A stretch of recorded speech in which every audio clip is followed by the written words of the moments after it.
Hello, Pierre. It's good to see you guys on the screen again. Just wanted to share a quick recap of Malachi chapter 3, verses 13 to 18. And as always, I know there's a lot of these videos being posted every day, so if you haven't read it yourself yet, I encourage you guys to do it real quick. It's only 5 verses, it's not, or 6 verses. I'm not going to take you guys too long to do that. So just wanted to share real quick something God showed me kind of through that reading. But in the beginning, God just kind of notices the arrogant speaking of the people who are not following him. And this just kind of shows immediately that he knows their heart. He knows where they're at regarding their relationship with him and just what's going on in their lives. And I just thought it's cool that God knows where they're already at. And so even thinking of where we are now in this time of life where things aren't going the way we necessarily want them to be going, God already knows how we're feeling about that. So I would encourage you guys to share that openly with God. I think the more we share that, the healthier it is for us really in our relationship with God.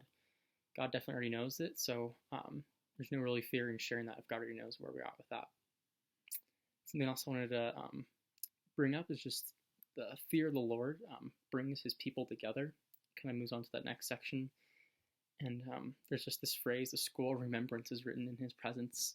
And to see this image of God being with all these people who are with him and just saying like, yeah, these are the people who I love. These are the people who love me. This is a good relationship between us. And that's the way God intended it to be from the beginning of his design. And so, yeah, kind of with that, just I would encourage you guys to be part of that scroll of remembrance, be a part of that, who is following God and fearing the Lord. There's a healthy fear, of course. Not fearing the world as many people are doing right now, but fearing the Lord is a healthy fear, and that's something that's actually commanded in Scripture.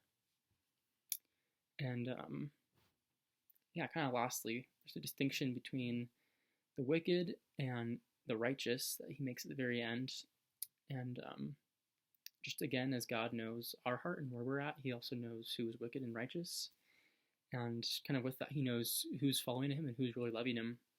And I would just encourage you guys in this time, be making the most of your relationship with God. I